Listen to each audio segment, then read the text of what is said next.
नमस्कार. Heart to heart या मुलाखतींच्या विशेष कार्यक्रमात आपलं स्वागत. आज आपण भेटणार आहोत एका वैज्ञानिक व्यक्तिमत्वाला. मेंदू आणि भावभावना हा त्यांच्या अभ्यासाचा आणि संशोधनाचा विषय आहे. त्यांचे संशोधनपर लेख अनेक आंतरराष्ट्रीय मॅगझिन्समधून आणि त्याहीपेक्षा संशोधन सत्रांमध्ये त्यांनी वाचलेले आहेत. देशाविदेशामध्ये त्यांना अत्यंत महत्त्वाची अशी पारितोषिकं मिळालेली आहेत. नुकताच जाहीर झालेला शांती स्वरूप भटनागर पुरस्कार त्यांना जाहीर झालेला आहे. स्वागत करूया संशोधक वैज्ञानिक असणाऱ्या विरिता वैद्य यांचं. विरिता वैद्य, आपलं या कार्यक्रमात स्वागत. विरिता वैद्य यांनी मेंदू, त्याचं कार्य कसं चालतं, मेंदू आणि भावभावना यांचा संबंध काय, त्याहीपेक्षा मेंदूची काळजी आणि निगा कशी घ्यावी याच्यावर अत्यंत मोलाचं आणि दुर्मिळ अशा स्वरूपाचं संशोधन केलेलं आहे. हे संशोधन ऐकल्यानंतर, पाहिल्यानंतर हा कार्यक्रम बघणाऱ्या अनेक मुलींना त्यांच्यासारखं व्हावंसं वाटेल, हीच या कार्यक्रमामागची खरी प्रेरणा आहे. पुन्हा एकदा स्वागत.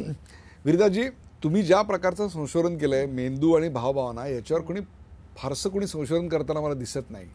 त्याहीपेक्षा सुद्धा अशा प्रकारचं संशोधन करावं याची प्रेरणा नक्की तुमच्या कुठेतरी बालपणामध्ये किंवा तुमच्या घरी झालेल्या संस्कारांमध्ये असणार.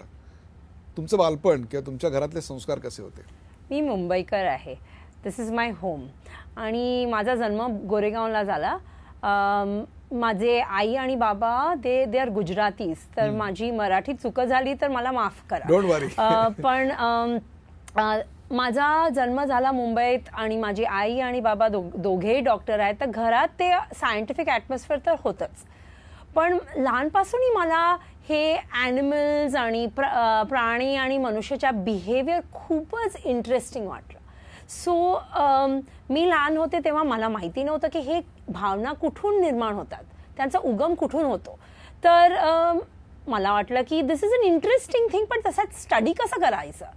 तर नंतर मी जाऊन सायन्सची स्टडी केले तेव्हा मला ते आय रिअली अंडरस्टूड की भावनाचा आणि बिहेवियरचा उगम मेंदूच करतो. म्हणजे आपण म्हणतो ना की हृदयशून्य एखाद्याला आपण म्हणतो आणि आपण सांगतो की तेव्हा असं आपल्याला वाटत असतं की या भावना या आपल्या हृदयातून निर्माण होत असतात. परंतु भावभावना ज्या आपल्या मनामध्ये राग, प्रेम, लोभ, मोह, मत्सर हे जे निर्माण होतं याचा आणि आपल्या हृदयाचा काही संबंध नाही. अजिबात मेन संबंध तर नाही. मेंदूच ह्याच्या उत्पादन करतो, पण असर होते दिलवरती तेव्हा. कारण कि आपली हार्टबीट बढ़ते कि खाली इट बिकम्स लेस रे. अगर आप सोचेंगे तो ये बात नहीं कि हमारे दिल से इन चीज़ों की उत्पादन होती है, पर हमारे दिमाग या हमारे मेंदू से यही उत्पादन होती है और उसके कारण दिल पे असर हो सकती है. असं काही एखादा लहानपणी एखादा प्रसंग घडला की ज्याच्यामुळे आपल्याला असं वाटलं की मानवा स्वभावाच्या भावभावना आणि त्याचा मेंदू याच्यावर आपण काम करावं, एखादी अशी गोष्ट की ज्याच्यामुळे जास्त प्रेरणा मिळाली की आपण नाही या विषयावर संशोधन केलंच पाहिजे? मी लहान होते तर एक व्हेरी इंटरेस्टिंग एपिसोड झाला आमच्या कॉलनीमध्ये गोरेगावला. तर एक हाती आला आमच्या कॉलनीला रात्री आणि I think I must have been 10 वर्षाची असेल मी. तर I remember thinking there is a wild elephant आमच्या कॉलनीमध्ये आणि सगळे मुले बाहेर गेले बघायला आणि तो एलिफंटला कंट्रोल करणं it was not an easy thing, right. तर एक अंकल आमचे तिथेचे लहानपणी, one of our uncles, he said Malayalam मध्ये बोलायला लागले आणि मला तसं वाटलं की तो एलिफंट ऐकतोय मल्याळम.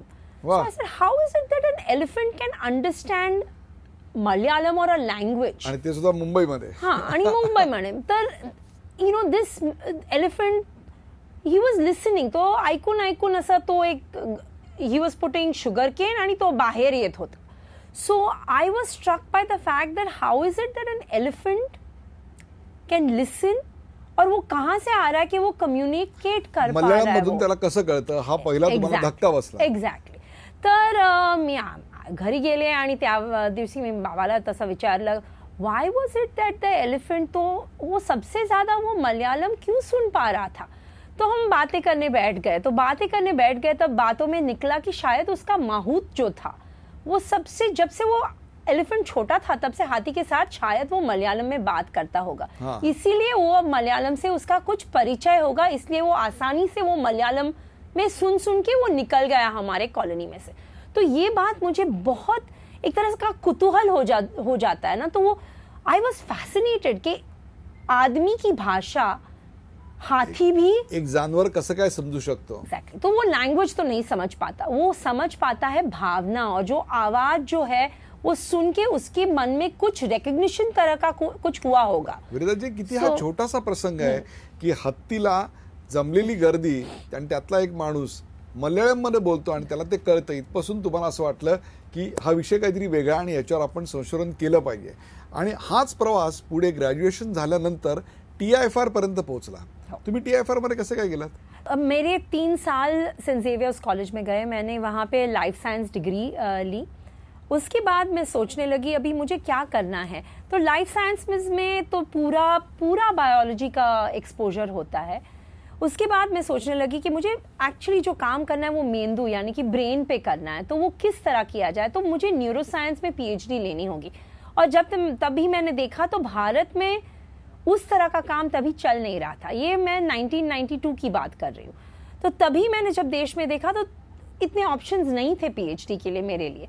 तो मैंने अप्लाई किया और मैं येल यूनिवर्सिटी जो US में यूनिवर्सिटी है वहाँ मेरा एडमिशन हुआ. तो मैं शायद मैं 21 साल की थी.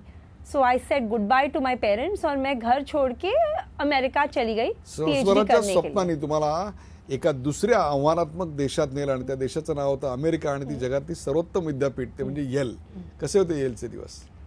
खूपच छान, खूप म्हणजे खूपच छान. इट्स अ ब्यूटिफुल कैंपस और वहाँ पे जो पूरा फ्रीडम जो मिलता है, जो कुछ भी आपको सवाल पूछना हो अच्छी तरह से, जिसमें आपको फुल्ली संशोधन करना हो, फुल अपॉर्चुनिटीज मिलते हैं. और मेरे एडवाइजर्स जो टीम थी जिनके साथ मैंने काम किया वॉज अ फॅन्टॅस्टिक. एक अकादमिक अशा स्वरूपाचं वातावरण होतं त्या ठिकाणी, ज्या वातावरणाने तुमच्यातला संशोधक खऱ्या अर्थानं फुलवला. आत्ता कोणत्या प्रकारचं ताजं संशोधन जगामध्ये चालू आहे, विशेषतः मेंदू या एका गोष्टीवर? कारण जिथं अनेक सध्या रोगांचं मूळ येऊन थांबतंय, विशेषतः शहरी जीवनशैलीमध्ये, मेट्रो जीवनशैलीमध्ये, तर त्याचं मूळ अनेकदा या मेंदूत सापडलेलं आहे. आत्ता संशोधनाची नेमकी दिशा आणि टप्पा कोणता आहे? अलग अलग तरह का संशोधन हो रहा है. एक तो ये सबसे ज्यादा आप अगर सोचेंगे तो ब्रेन को रिपेयर करना बहुत मुश्किल होता है. तो हम क्या ब्रेन के अंदर जैसे कि स्टेम सेल्स होते हैं उनका इस्तेमाल करके ब्रेन का रिपेयर कर सकते हैं क्या, वो एक सवाल रहता है और वो मेजर एरिया है इन्वेस्टिगेशन का. दूसरा ये क्वेश्चन है कि ब्रेन के फंक्शंस अगर हम समझ सकें तो क्या हम डायरेक्टली प्रोस्थेटिक्स द्वारा वो जगह को जाके एक्टिवेट कर सकते हैं जिसके द्वारा वो फंक्शन को रिपेयर किया जा सकता है. एक बड़ा जो प्रॉब्लम है वो है स्पाइनल कॉर्ड रिपेयर के बारे में. कितने एक्सीडेंट्स होते हैं जहां पे लोग पैरालाइज हो जाते हैं और पैरालिसिस का उतना आसान तरीके से कोई सोल्यूशन है नहीं. तो उसके लिए कुछ हम कर सकते हैं क्या? ये एग्जाम्पल्स हुए अप्लाइड रिसर्च के, पर फंडामेंटल रिसर्च के तो बहुत ज्यादा प्रश्न है. मेंदू का कार्य कैसे होता है वो ही खुद हमको पता नहीं है अभी पूरी तरह से. तो वो फंडामेंटल और अप्लाइड दोनों का साथ साथ चल रहा है. आणखीन एक महत्त्वाचा प्रश्न येतो तो म्हणजे आपल्याकडे अनेक TV सिरियल्स मधून आम्ही बघतो की ऐन सिरियल रंगात आलेली असताना त्याचे प्रमुख कॅरेक्टर असतात, त्याचा स्मृतिभ्रंश होतो, त्याला एकदम आठवण्याचं होतं आणि मग पुन्हा काही काळाने असं काही घटना घडली की पुन्हा आठवायला लागतं. असं हिंदी चित्रपटामध्ये आम्ही वारंवार बघितलेलं आहे, सिरियलमध्ये रोज बघतोय. खरोखर या सगळ्याचा संबंध मेंदूशी आहे आणि इतक्या सहजपणे हे सहज शक्य आहे का? हो आहे, खूपच संबंध है. ऑल आर मेमोरीज म्हणजे हम सगळे जो कुछ भी आप याद करके रखते हैं, वो जो कुछ भी आपकी याददाश्त है वो आपके मेंदू में ही है, वहीं पे है. और अगर समझे कि कोई धक्का लग गया या इंजरी हो गई ब्रेन को, तो वहां पे आपकी जो याददाश्त है वो गुम हो तो सकती हैं, ये तो सच है. पर ये जो हिंदी सीरियल्स या मराठी सीरियल्स और इंग्लिश सीरियल्स में दिखाया जा सकता है जैसे कि सब मेमोरीज इरेज हो गए और एक दिन में सब वापस आ जाते हैं, इतना आसानी से होता नहीं है. और मेमोरीज जो है वो एक साथ इस तरह जाती नहीं है, थोड़ी थोड़ी जाती हैं और थोड़ी थोड़ी धीरे धीरे वापस भी आती हैं. तो ये सच तो है कि मेंदू में ही, ये ब्रेन में ही हमारी सब मेमोरीज रहती हैं. आपल्या कवटीमध्ये एका खोलगट अशा भागामध्ये, वाटीसारख्या भागामध्ये तरंगत असतो, ह्याची रचना काय सांगा? This is very interesting. Okay, yeah it's very small and it is contained in our little tiny skull. So if you take undir घेतला, if you take an undir's example and you take out the brain and you flatten it, you will get a 1 rupee coin. एवढंच फक्त? 1 rupee coin. It's the size of a 1 rupee coin. You take a monkey, माकड, you take out its brain और उसको आप flatten करके देखिए तो आपको एक चपाती साइज का मिलेगा। अगर हमारा ब्रेन हम निकाल के रखें और उसे फ्लैटन कर दें तो पूरा एक लार्ज साइज पिझ्झा हो जाएगा। तेवढाच फक्त। This is the size. आणि तो मेंदू तुमच्या सर्व शरीराचं आणि आयुष्याचं नियंत्रण करत असतो। त्याच मेंदूमध्ये दोन महत्वाच्या भावभावना निर्माण होतात जे अनेक समस्यांचं मूळ आहे। त्यातली एक महत्वाची जागतिक समस्या आहे ती म्हणजे हिंसाचाराची। हिंसेचा जन्मच मुळात या मेंदूमधल्या काही पेशींमध्ये होत असतो। आज वैयक्तिक स्वरूपाची हिंसाचार आहे, दहशतवादामधला हिंसाचार आहे, वर्चस्वाचा हिंसाचार आपण बघतो, मी तुझ्यावर डॉमिनेट करणार अशा स्वरूपाचा। या हिंसाचाराच्या मेंदूतल्या भावनेला आपल्याला कंट्रोल नाही करता येणार? कंट्रोल करता येणार, कारण की आपला द बिगेस्ट ड्रामेटिक थिंग, ये जो एवोल्यूशन में सबसे बड़ा चेंज आया हुआ है ये है कि वो अग्रेशन या वायलेंस और राग द्वेष ये सब की सर्किट कॉमन है। उंदर में है, मंकी में है, हम में है, कुत्ते में है, बिल्ली में है, सब में है। पर ये जो हमारा एवोल्यूशन में ये कॉर्टेक्स बड़ा हो गया उसमें इन पेशी पे कंट्रोल करने की क्षमता बढ़ गई, काफी बढ़ गई एवोल्यूशन में हमारे दिमाग। अगर आप देखें तो बच्चे का ब्रेन जब डेवलप हो रहा है तब भी उससे एक्सपेक्टेशन रखना कि वो अपने गुस्से पे कंट्रोल कर पाएगा वो उतना आसान नहीं है। पर जैसे वो ब्रेन एक्सपैंड होता है, उसकी सर्किट्स डेवलप होती हैं, धीरे धीरे छोटा बच्चा भी अपने क्रोध पे कंट्रोल कर पाता है। वो हम सब देखते हैं, every day we see this example. तो of course we have the capacity. और वो जो है, जो एक गुस्सा आ गया और उसके बाद का जो शॉर्ट टाइम रहता है हमारे पास जिसमें हम पूरा कंट्रोल कर पाते, तभी तो हमारी सब ये पेशियां, सेल्स फुल ऑन कंट्रोल करती हैं सब कॉर्टिकल सर्किट्स की, ताकि ये आउट ऑफ कंट्रोल ना हो जाए। तो ये है हमारे पास, और ये एवोल्यूशन की हमारे सबसे बड़ी गिफ्ट है हमारे लिए कि हमें ये मिल गई है कि हम भावनाओं को का कंट्रोल भी कर सकते। हे तुम्ही इव्होल्यूशन एका बाजूला म्हणताय, परंतु आम्ही तर या जगामध्ये किंवा कुटुंबांमध्ये सुद्धा हिंसाचार प्रचंड मोठ्या प्रमाणावर वाढलेला दिसतोय। तो गरिबांमध्ये आहे, श्रीमंतांमध्ये आहे, तो गरीब देशांमध्ये, तसाच श्रीमंत राष्ट्रांमध्ये देखील आहे। या सगळ्याच्या मुळाशी हिंसा आणि हिंसेची भावना हेच त्याचं मूळ आहे। संस्कारामधून याच्यावर मात करता येते असं आमचं भारतीय अध्यात्म आम्हाला सांगतं। विज्ञान यावर नेमकं काय सांगतं की या हिंसाचाराच्या भावनेवर मात कशी करता येईल? काही लोकांमध्ये ती प्रचंड मोठ्या प्रमाणावर असते आणि काही लोकांमध्ये कमी असते। एब्सोल्युटली। तो अग्रेशन अगर या गुस्सा, रेज, द्वेष, राग इनकी बात अगर करें तो ये कॉमन है, सब तरह के स्पीशीज में ये कॉमन है, सब में दिखाया जाता है। पर अलग अलग लोग इस पे अलग अलग तरीके का कंट्रोल कर पाते हैं। कंट्रोल करने की क्षमता हमारे ब्रेन में है, पर अगर उसकी प्रैक्टिस ना की जाए और उसको रूटीन प्रैक्टिस में ना लाया जाए तो वो प्रैक्टिस किए बिना ब्रेन कुछ नहीं कर पाता। चलने की बात भी अगर करें तो चलना बच्चा जब सीखता है तो बिना प्रैक्टिस से वो चलना आसान नहीं होता। इसी तरह ये भी एक प्रैक्टिस की चीज है, और इसीलिए शायद जो आध्यात्म की बात में आपने की तो वो तो सब रिलीजन्स में है कि आप कंट्रोल कर पाएंगे। आपके जो ये बेस इमोशंस हैं, एंगर, फियर, उस पर कंट्रोल किया जा सकता है, पर उसमें ट्रेनिंग की बात आती है। वो ट्रेनिंग की बात आती है कि ब्रेन को प्रैक्टिस करना पड़ता है।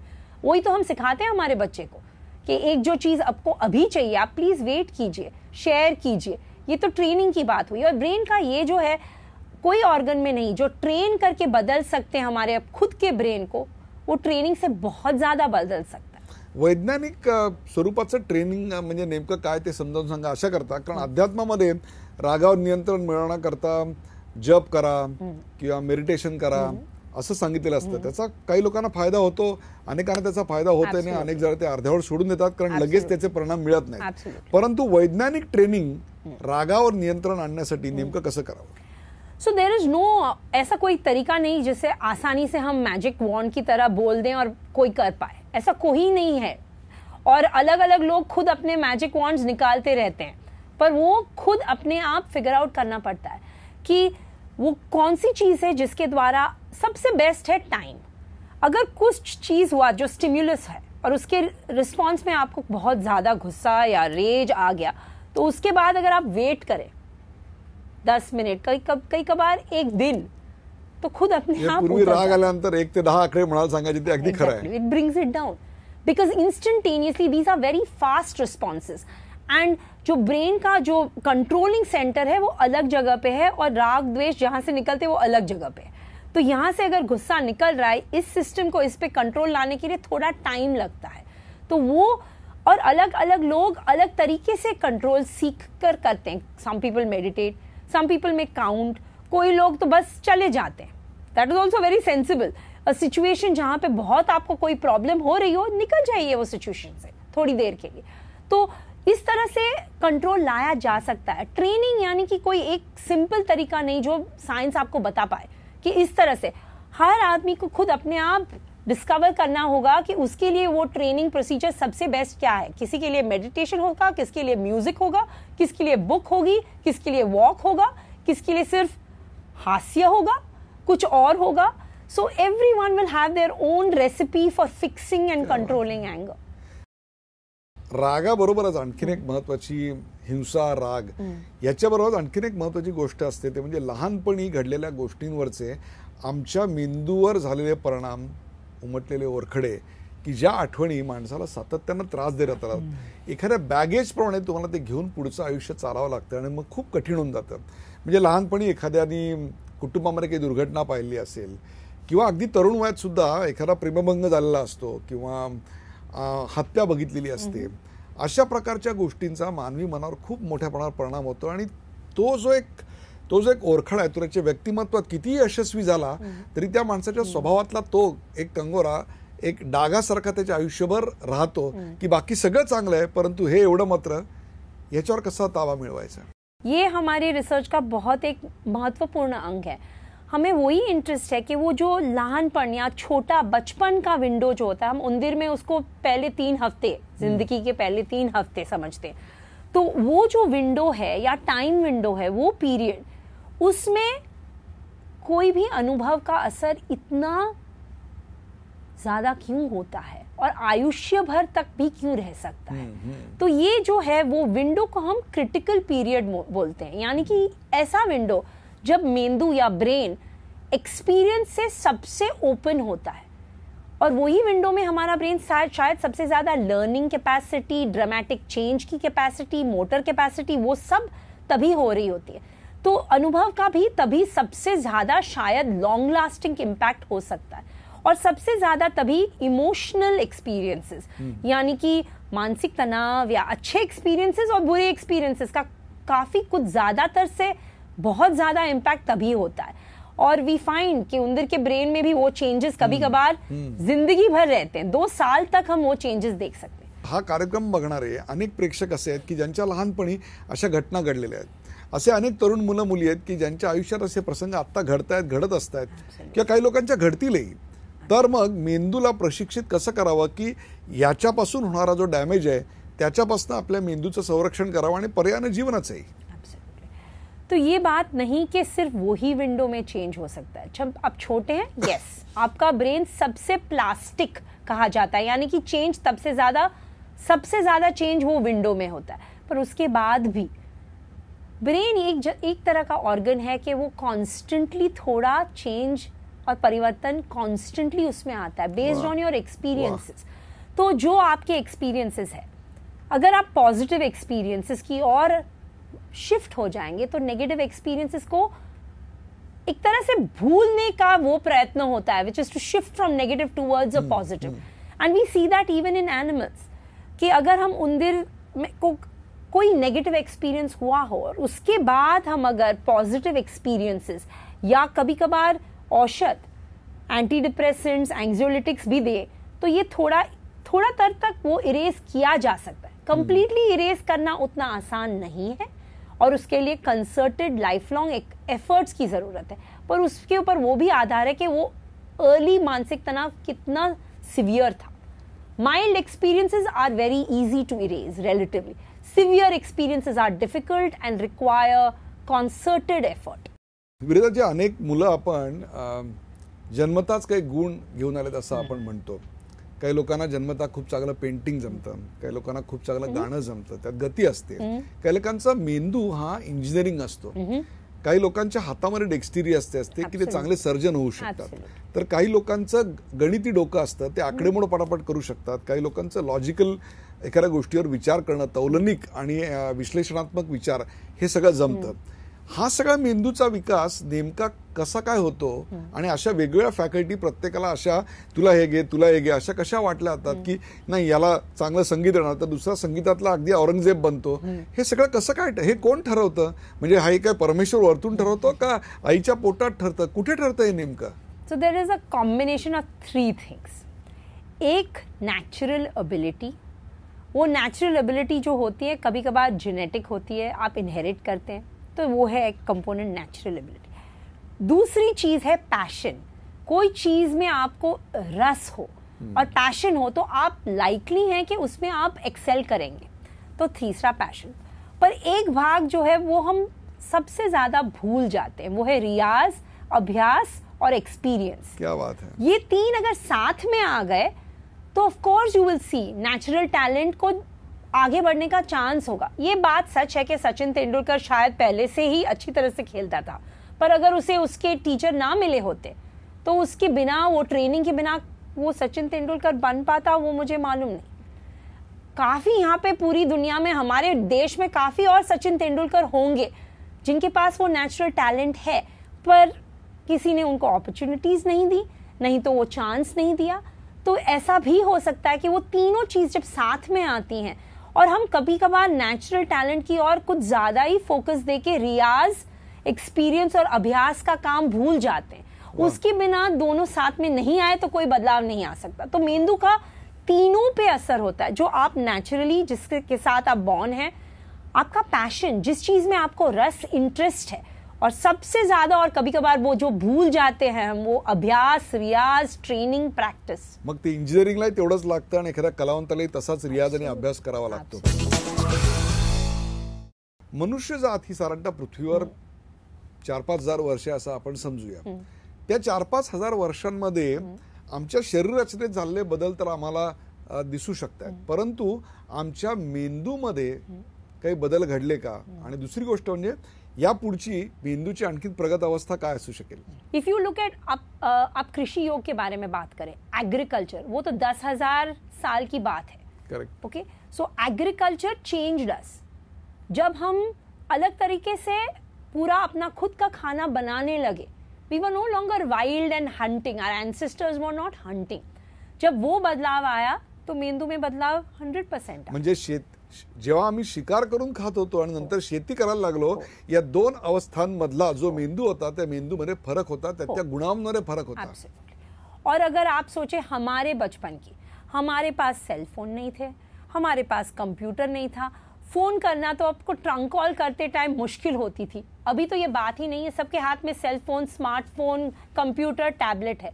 ये सब टेक्नोलॉजी का ब्रेन पे असर होता है 100%. और वो जो डायलॉग रहता है एनवायरनमेंट और ब्रेन के बीच, कॉन्स्टेंटली ब्रेन को चेंज करते रहता है.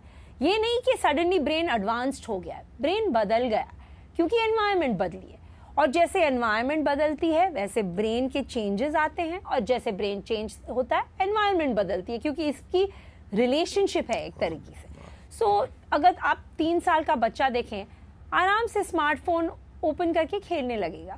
पर हम जब 3 साल के थे और अगर हमें एक स्मार्टफोन दिखाया देता तो हमको पता भी नहीं होता कि ये फोन है. सो ये जो एनवायरनमेंट में बहुत बड़ा परिवर्तन आया है, उसके कारण ब्रेन में भी चेंजेस आए हैं. और आगे जाके पता नहीं हमारी दुनिया कैसे बदलेगी. 100% बदलेगी, वो तो हमें एक गारंटी है, क्योंकि हंड्रेड्स ऑफ इयर्स से दुनिया बदलती गई है. और जैसे दुनिया बदली है वैसे ब्रेन और ब्रेन की कैपेसिटी और कार्य में बदल आया हुआ है. हा कार्यक्रम बघणारे असे अनेक लोक आहेत की जे आता निराशेचा, एकाकीपणाचा, वैफल्याचा सामना करतायत. या सगळ्या भावभावना इतक्या प्रचंड वाढलेल्या आहेत की आपल्याकडे अशांवर मात करणाऱ्या औषधांचा किंवा डॉक्टरांना सध्या वेळ मिळत नाही, अशा प्रकारची परिस्थिती आहे. याच्यावर मात कशी करावी हे तुमचं संशोधन या संदर्भात नेमकं काय सांगतं? हे उत्तर अशासाठी महत्त्वाचं आहे की ही अनेक मुलं किंवा घरातले पती पत्नी देखील जे अशा रोगाचे शिकार आहेत, वैफल्याचे, एकाकीपणाचे, ते आपल्या पतीशी किंवा पत्नीशी सुद्धा बोलू शकत नाहीत, आई वडिलांशी सुद्धा बोलू शकत नाहीत, शिक्षकांशी, मित्रांशी सुद्धा बोलू शकत नाहीत, अशी अवस्था आहे. मग ते गाणं आहे ना की सीने में जलन, आंखों में एक तूफान सा क्यों है, इस शहर में हर शख्स परेशान सा क्यों है, या परेशानीवर तुमच्या शास्त्रात काय तोड आहे? एक ये तो अगर आप पूछेंगे किसी को कि आपको डायबिटीज है तो आराम से बता देंगे, हाँ मुझे डायबिटीज का रोग है, मैं इंसुलिन लेता हूँ, मैं मेटफॉर्मिन दवा लेता हूँ। पर अगर आप पूछेंगे आपको कोई डिप्रेशन या साइकाट्रिक इलनेस है, कोई बताएगा नहीं। इसीलिए मुझे अच्छा लगता है कि ये तरुण यंग पीढ़ी में हमारी एक एक्ट्रेस है जिसने दीपिका पदुकोण तर खुलेआमपणे कबूल केलं होतं, आके बता दिया, क्योंकि ये जो इलनेस है वो कॉमन है। 15 से 20% of the population suffers from depression और एंजाइटी। पण कोणी एक्सेप्ट करत नाही, कबूल करू इच्छिते, त्यांना कळत पण नाही। आणि हमारी सोसाइटी में जब तक वो चेंज और बदलाव नहीं आएगा, जो जहां हम एक तूलिया पे सोचेंगे कि किसी को डायबिटीज है या किसी को डिप्रेशन है, उन दोनों में दोनों इलनेसेस है, दोनों बायोलॉजिकल इलनेसेस है, उसका कोई कारण है, उसका कोई रेजोल्यूशन और ट्रीटमेंट भी है, और ट्रीटमेंट लेके अच्छा परिणाम आ भी सकता है। अगर हम इक्वली इनको ट्रीट ना करें, एक साइकाट्रिक इलनेसेस है वो एक साइड पे होके हम उनका जरा भी उनके बारे में सोचेंगे नहीं। और बच्चों को जब एक तरह का मानसिक तनाव होके अगर उनमें ये इलनेसेस आई तो किससे जाके बताएंगे? अपने शिक्षक को, अपने पेरेंट्स को, कहाँ जाएंगे? तो अगर वो चेंज नहीं आएगा हमारे सोसाइटी में तो ये मुश्किल होगा। ये बात सच्ची है कि डिप्रेशन की परसेंटेज जो है वो बढ़ गई है, काफ़ी बढ़ गई है। बाय 2020 WHO के ये एस्टिमेट्स है कि depression will be one of the leading causes of morbidity पूरी दुनिया में। तो अगर ये इतना बढ़ गया तो क्या सिंपली औषध यही हमारा सोल्यूशन है कि कोई और सोल्यूशंस भी है? ये बात ये भी सच है कि मानसिक तनाव को कम करना या दुनिया में स्ट्रेस कम करना ये भी आसान बात नहीं है, वो स्ट्रेस तो रहेगा। तो सिर्फ एक चीज हमारे हाथ में है, वो है कोपिंग कैपेसिटी। हम स्ट्रेस के साथ किस तरह से कोप कर पाएंगे। ही जी क्षमता वाढ तुम्ही म्हणताय, ही क्षमता वाढ नेमकी करणार कशी? निराशेच्या या सगळ्या वादळावर मात करण्याची आमची क्षमता कशी वाढवणार? The biggest most important window, जो विंडो हम बताते हैं जहां हम सीखते हैं स्ट्रेस से कैसे हैंडल करना, वो है पहले 10 या 15 साल जीवन के। वो 10-15 साल में हम सीखते हैं कि स्ट्रेस, क्योंकि तभी भी स्ट्रेस होता है, वो स्ट्रेस को हम किस तरह से हैंडल करें वो तभी हम सीखते हैं, और उसका इस्तेमाल आयुष्य भर हम करते हैं। क्या बात है। तो ये जो विंडो है, अगर हम देखें हम हमारे बच्चों को क्या कर रहे हैं, वो विंडो, अगर देश और दुनिया वो विंडो के ऊपर ध्यान दे तो काफी बार ये जो इलनेसेस है वो जो जीवन भर आती हैं उनका कंट्रोल ये विंडो में बहुत अच्छी तरह से हो सकता है। तो दैट इज द विंडो, ये जो अर्ली में, इसलिए एजुकेशन, हेल्थ, न्यूट्रिशन, ये 3 जो बड़े बड़े पाए पे अगर भारत ध्यान दे तो आगे बढ़ के फिर टेक्नोलॉजी वो सब हो जाएगा, संशोधन भी हो जाएगा। अगर हेल्थ, एजुकेशन और न्यूट्रिशन, ये 3 चीजें, 3 main important things in the first 15 years of आरोग्य, शिक्षण आणि उत्तम आहार हे त्याचं खऱ्या अर्थानं सूत्री आहे। ह्याच्या पलीकडे जाऊन आम्ही अशा अनेक जाहिराती वाचतो की मेंदूची क्षमता वाढवा, तुमची काय मेमरी वाढवा, विशेषतः 10वी-12वीत जी असणारी मुलं आहेत त्यांच्या आईवडिलांच्या अशा जाहिरातीकडे फार लक्ष असतं की आपला मुलगा पहिले येण्याकरता जणू काय अशा औषधांनी गोळ्या घेतल्याने त्याच्या मुलाला मार्क मिळतील असंही आपल्याकडे वाटत असतं। तर खरोखरच मेंदूची अशी मेमरी कॅपॅसिटी किंवा बौद्धिक क्षमता ही अशी गोळ्या घेऊन किंवा अशी काही वाढवता येते, किंबहुना बौद्धिक क्षमता वाढवायचा सर्वोत्तम मार्ग कोणता? ये सब दवाएं प्लीज ना लें, ये मैं उतना ही बोल कुठल्याही प्रकारच्या गोळ्या अशा ज्या दावा करतात त्या बोगस आहेत, प्लीज मत लें। क्योंकि ये जो मेमोरी पॉपिंग पिल्स जो होती हैं, ये पिल पॉप हुआ, मेरी मेमोरी इंप्रूव हो गई, म्हणजे मेंदूची क्षमता वाढते, याच्यामुळे आमची मेमरी वाढते, असा दावा करणारी सगळी औषधं बोगस आहेत। बोगस नहीं, डेंजरस भी हो सकती है, क्योंकि कभी कभार ये मेमोरीज बढ़ गई तो गलत मेमोरीज भी बढ़ सकती हैं। ये बेटर है कि ये इस तरह से मेमोरी ना बढ़ाए। सबसे अच्छी बात जो है ब्रेन में वो है प्रैक्टिस और experience.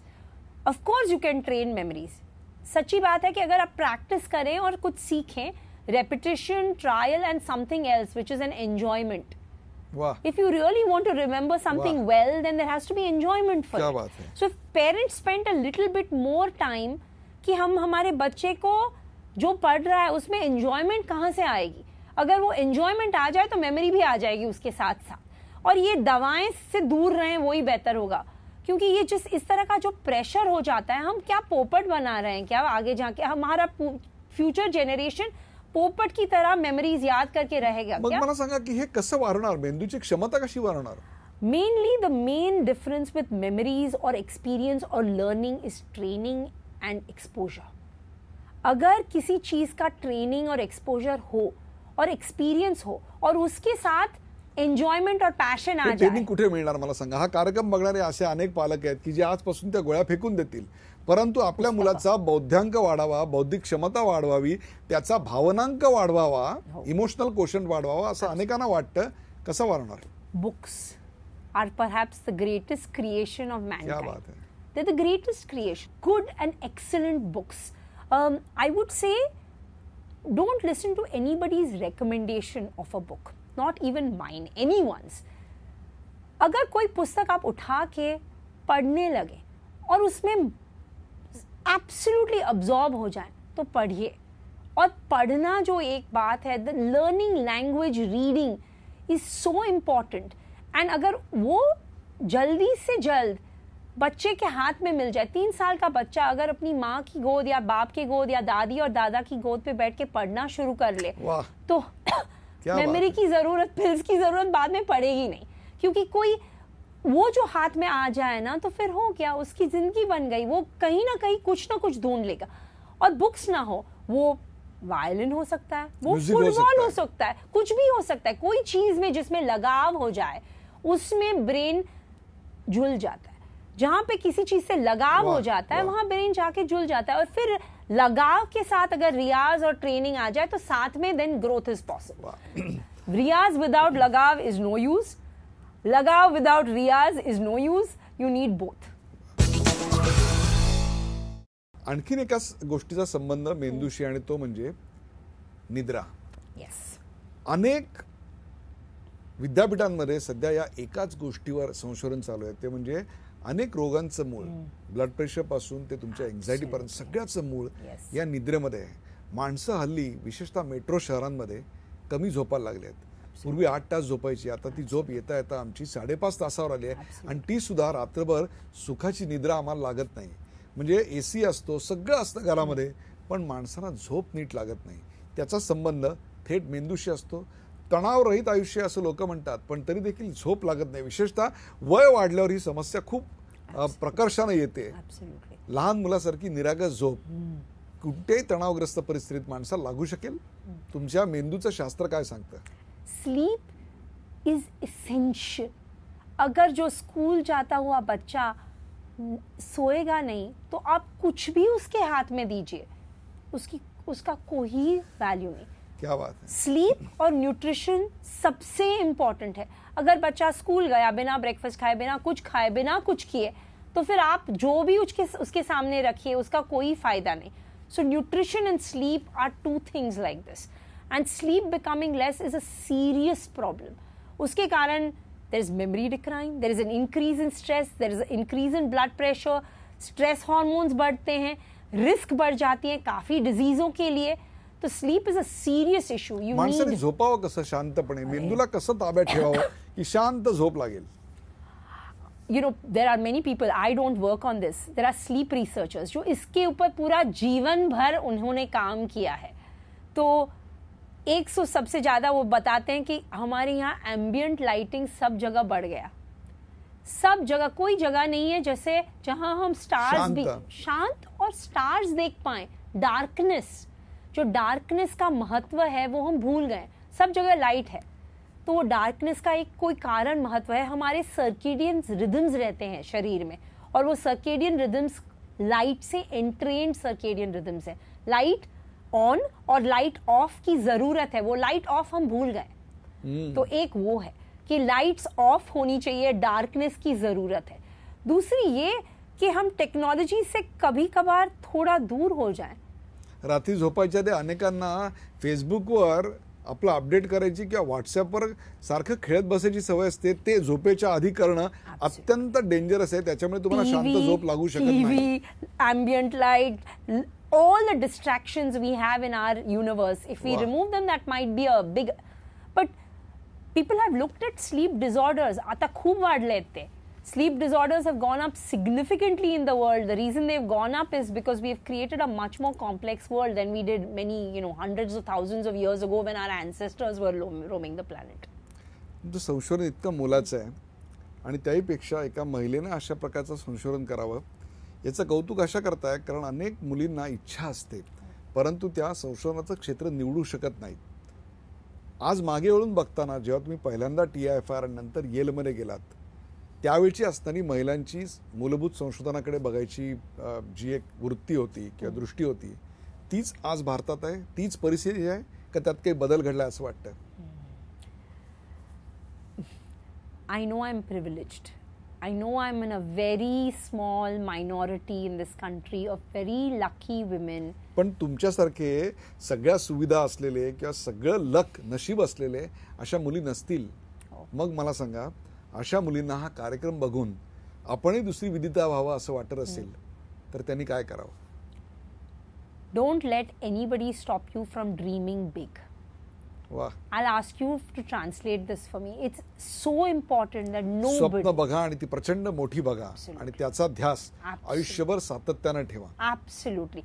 Don't be distracted by anybody who tells you you're not good enough.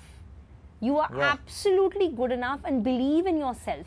तुमच्या मार्गात धोंडे पसरणारे अनेक असतील आणि तुमचा आत्मविश्वास कमी करणारी आहे अशा अनेक गोष्टी नाउमेद करणाऱ्या आजूबाजूला घडत असतील. आयुष्य हा काही मखमली गालीचा नाही, तो दगडाधोंड्यांचाच प्रदेश आहे. तसाच तो तुमच्या संशोधनात तुमच्याही वाट्याला आला. पण त्या दगडाधोंड्यावर मात करत करत हातात एक छिन्नी घेऊन तुम्ही त्या दगडाधोंड्यातून तुमच्या संशोधनाचं एक मंदिर उभं केलं आणि त्याच्यामुळेच आज मेंदूसारख्या अत्यंत काय म्हणू क्लिष्ट आणि समजायला किचकट अशा गोष्टीचं संशोधन तुम्ही जगासमोर आणलं. प्रेक्षको, शांती स्वरूप भटनागर पुरस्कार मिळवणं तेही एका महिलेनं मिळवणं आणि त्याहीपेक्षा मेंदूसारख्या अत्यंत किचकट आणि क्लिष्ट अशा विषयावर संशोधन करून मिळवणं ही काही सोपी गोष्ट नाही. हा त्यांचा प्रवास हा निश्चितच कौतुकास्पद आहे आणि त्याहीपेक्षा सुद्धा अनुकरणीय आहे. त्यांनी सांगितलं त्याप्रमाणे की हा प्रवास अत्यंत कठीण अशा करता असतो की तो करताना तुमच्याबरोबर फक्त तुमच्या स्वतःवरचा आत्मविश्वास एवढीच गोष्ट तुमच्याबरोबर असते. ह्या कार्यक्रम करण्यामागे आमचा जो उद्देश आहे तो हाच आहे की हे पाहून एका तरी मुलीला जरी असं वाटलं की आपण उद्याची विदिता व्हावं तर या कार्यक्रमाचा उद्देश सफल झाला असं म्हणता येईल. विदिराजी, शांती स्वरूप भटनागर पुरस्काराबद्दल अभिनंदन आणि झी24 तासच्या प्रेक्षकांसाठी आपण एवढा वेळ दिलात त्याबद्दल आभार. धन्यवाद.